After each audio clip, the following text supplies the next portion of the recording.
good morning, good morning.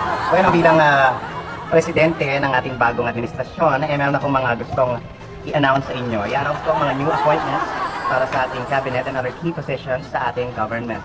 Pero maraming nagsasabi na ako raw ay isang acting president lamang. At para naman hindi magmukhang vindictive ang ating administration, bueno, ang gusto kong i-appoint ngayon ay mga actors na rin, ay mga kasama ng iba sa industriya. Kaya ito po ang aking mga i-present sa inyo ngayon. Bueno, ang aking in-appoint bilang Department Secretary sa Education, naisip ko muna ito, no? So, I hope you can bear with me. Education kasi yan, kaya naisip ko ang tamang taong ilagay dyan, si Edu Manzano. Kung naman sa finance, naisip ko na pagka money matters na ganyan, mga perang usapan, pagka money, siyempre kailangan yung may understanding sa money. Kaya ang in-appoint ko dyan ay si Manny Castañeda. Ngayon, para naman sa Department of Health, wala naman ako ibang choice dyan, kundi si Yoyoy Villame. Excuse me, Mrs. President. Yes. Bakit po si Yoyoy Villame ang in-appoint niyo for Secretary of Health? Well, yan naman kasing si Yoyoy Villame, may encourage tayo niyan araw-araw na mag-exercise tayo tuwing umaga. Kaya siya ang aking appoint. Pero sa pagpapatuloy, I'd like to continue, ano? Ang ating namang inassign sa Department of Energy, this is self-explanatory, si Mr. Pure Energy himself, Gary V. Okay, para naman sa Department of National Defense, na ang abbreviation ay DND. Pero dito medyo nahirapan ako. So, inisip ko, ang i-appoint ko dito ay ganun din ang initials, DND. And I have narrowed down to one particular actor na DND at yan ay walang iba kundi si Dinky Doo. Okay, so let's move on to Department of Agriculture. Since ito ay agriculture, kailangan na may kaalaman sa gulay ang aking appoint, kaya ang in-assign ko dyan ay si Susana Pichay. Para naman sa Department of Public Works and Highways, ang na-assign ko naman ay walang iba kundi si Brother Eli Soriano.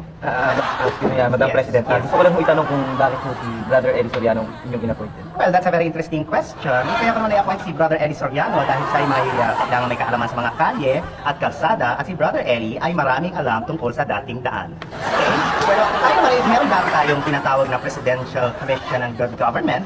Ngayon ay papalitan natin itong PCGG na ito ng PCTG. At ang ibig sabihin niya ay Presidential Commission on Transparent Government. Kasi kailangan may have to be transparent to know each other very well. Walang mga itinatago na kung ano-ano. Kaya total, tungkol sa transparency rin naman ang pinag-uusapan. So kailangan see-through tayo dyan. Ang in-appoint ko ay walang iba kundi si Inday Balidan. Pero para naman na magtipid tayo sa nameplates, kasi bagong gobyerno, kailangan magsisimula ka ulit sa umpisa. Para makatipid tayo sa nameplates dito sa Malacanang, ang in-appoint ko rin, yung sa mga dati nating miyembro sa gabinete, mga ka-apelyido na rin nung mga dating nagpo. Kaya mga nameplates na yan, mariretain yan. Kagaya nung ating press secretary na si Bong Puno. Ang in-appoint ko dyan ay walang iba kundi si Rico. Para gamitin yung kanyang name. At ang ating namang press undersecretary na si Mark Toledo, ang itinag ko dyan ay si Paul. Naalala mo Madam President, ay nasabi ko na rin mga inakwento. Ito po ba yung mga inakwento yung ambassador sa iba-ibang bansa? Ambassadors, I'm glad you raised that question, because I was just about to say that. Ang ating mga ambassadors para sa iba't ibang bansa, kagaya ng US, ang aking in-appoint sa US ay walang iba kundi si Redford White. Kaya ang aking in-appoint naman para sa Germany ay si Flora Gasser. Ang in-appoint naman sa India ay si Odette Han. Sa China naman, ito kilala niyo lahat, si Mother Lee. At para naman sa Japan, bueno, ito inisip ko ng matagal, sino ba ang nababagay na actor para sa Japan? At ang aking nailagay dyan ay si Shintaro Kalde. Pero hindi ko na makakalimutan, nag-appoint din ako ng mga commissioner, lalo na sa iba't ibang sangay pa ng gobyerno, kagaya ng sa customs, ang aking na-appoint dyan ay si April Boy. Yes. President, bakit po si April Boy naisipan yung in-appoint sa customs? Pero para makaiwas tayo sa supol, yung mga lagay-lagay, dahil palagi niya gagamitin yung bago nating slogan, pag kami nagbibigay ng lagay, sasabihin natin ko kaya tanggapin. Kaya si April Boy ang nilagay dito. Para naman sa ating telecommunications, ay i-appoint ko si Cream na alam naman yun ang Cristina Gonzalez na ngayon. At para naman labanan ng cancer, syempre, ito lang maiisip ko, naisip nyo lahat, si Ronnie Ricketts naman na cancer. Yan po ang lahat ng aking naipresenta sa inyo ay yan lamang po. Madam President? Yes. Baka nakalimutan niyo ako. Sino ma'am? Si Okia kasi. Pumunta po ako doon sa EDSA.